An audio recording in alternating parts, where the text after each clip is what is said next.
Olá, estudante, tudo bem com você? Que bom tê-lo novamente aqui em nossa companhia.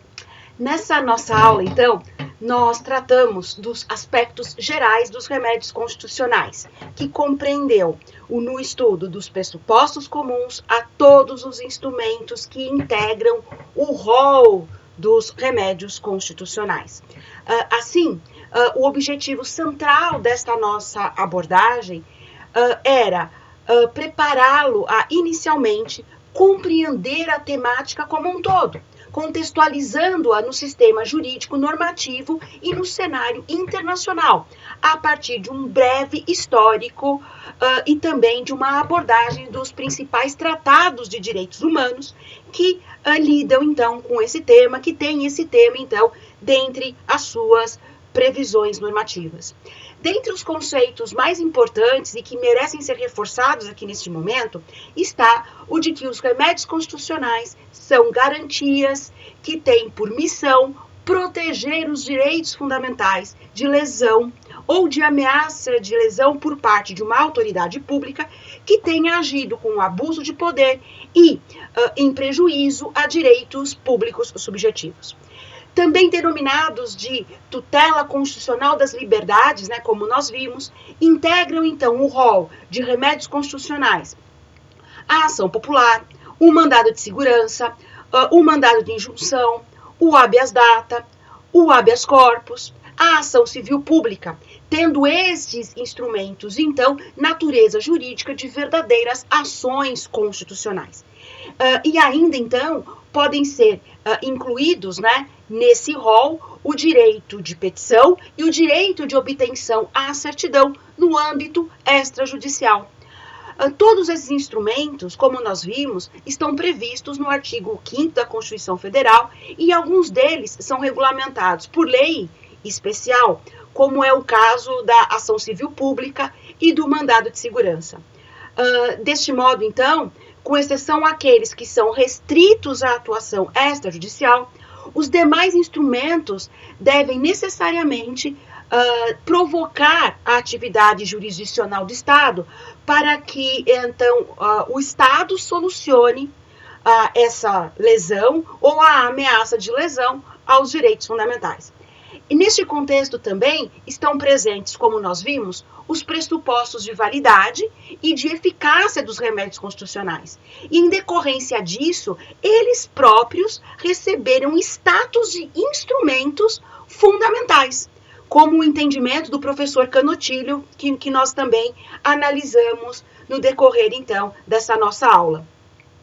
Portanto, com fundamento, então, nessas ideias, as normas definidoras dos remédios constitucionais, além de serem cláusulas pétreas, têm eficácia imediata.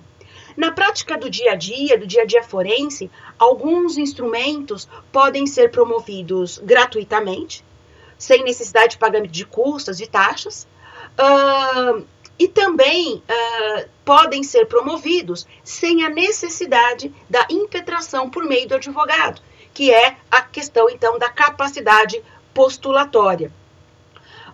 Como é, por exemplo, o caso do habeas corpus e do habeas data, né? Além disso, também, não comportam o princípio da fungibilidade e é obrigatória a intervenção do Ministério Público como fiscal da lei nessas demandas, quando, então, o Ministério Público não for o autor da própria ação.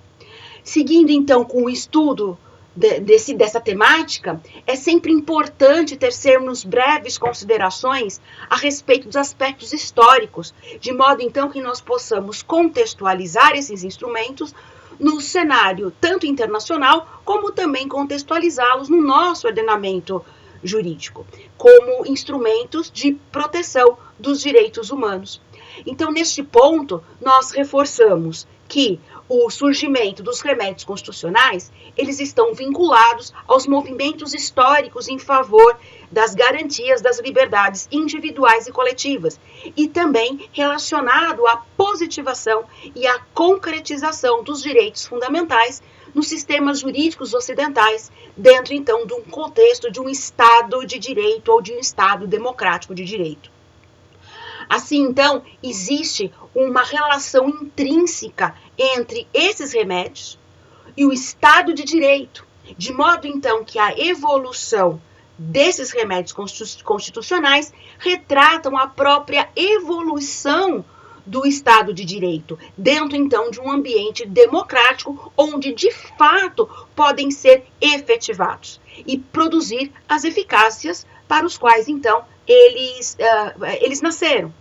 Historicamente, os primeiros instrumentos que surgiram foram o habeas corpus e o mandado de segurança, com o objetivo de tutelar as liberdades individuais que integram, então, a primeira geração de direitos fundamentais. Posteriormente, com o aparecimento, então, dos direitos de segunda e de terceira gerações, nasceram o mandado de segurança coletivo, a ação popular, a ação civil pública e o habeas data, passando, então, a abranger, como a gente já havia comentado, né, essa dimensão mais coletiva de proteção de direitos. Uma vez destinados a proteger, então, os direitos fundamentais, como vimos, os remédios constitucionais, eles passaram, então, a ser regulados pelos principais tratados internacionais de direitos humanos. Entre aqueles que influenciaram a regulamentação desses instrumentos em nosso ordenamento jurídico, nós podemos destacar, por exemplo, o Pacto Internacional de Direitos Civis e Políticos de 1966, a Declaração Americana de Direitos e Deveres do Homem de 1948 e a própria Declaração Universal dos Direitos Humanos da ONU de 1948. E também, aqui dentro do cenário da América Latina, a Convenção Americana sobre Direitos Humanos de 1969, que ela é conhecida, melhor dizendo, como o Pacto de São José da Costa Rica, que era também do ano de 1969.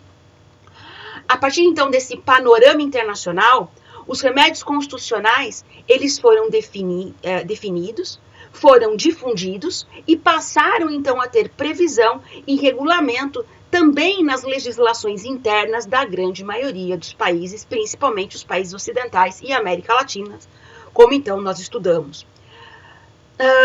Já a doutrina nacional, ao estudar esses instrumentos em nosso ordenamento jurídico, classificam-os em duas modalidades, os judiciais e os extrajudiciais. O habeas corpus, o habeas data, o mandado de segurança, o mandado de injunção, a ação civil pública e a ação popular são categorizados de remédios constitucionais judiciais, porque demandam obrigatoriamente a provocação da atividade jurisdicional do Estado e também tem natureza jurídica de ação constitucional. Além desses, a doutrina também identifica outras medidas que, de igual modo, servem para proteger os direitos fundamentais, mas que são pleiteadas em âmbito extrajudicial, como é o caso do direito de petição e do direito à obtenção de certidões, todas também regulamentadas e regradas na Constituição Federal. Segundo o artigo 5º, inciso 34 da Constituição, a todos os cidadãos brasileiros é assegurado o direito de petição aos órgãos dos poderes públicos, né, em defesa de direitos contra ilegalidades ou abuso de poder, e também a obtenção de certidões em repartições públicas para a defesa de direitos e esclarecimentos de situações de interesse pessoal, inclusive de foro íntimo e sigiloso. Para alguns autores, nós temos ainda uma terceira modalidade de medida extrajudicial, como nós abordamos então, que é a atuação do Ministério Público como ombudsman, quando interfere como mediador de conflitos para corrigir condutas de cidadão e do poder público que possam, então, comprometer direitos individuais, indisponíveis e coletivos. Ficou claro para você, estudante, o que são os remédios constitucionais? Para que servem também? Quais são as suas categorias e como surgiram e serviram, né, aos seus propósitos e como surgiram na história e no cenário internacional? É verdade que alguns desses instrumentos ainda são pouco conhecidos da grande maioria dos cidadãos brasileiros, como é o caso, por exemplo, do habeas data, do mandado de injunção ou do direito de petição e de obtenção de certidões. Outros já são mais populares, como é o caso do habeas corpus e do mandado de segurança, que sempre são comentados na mídia, né?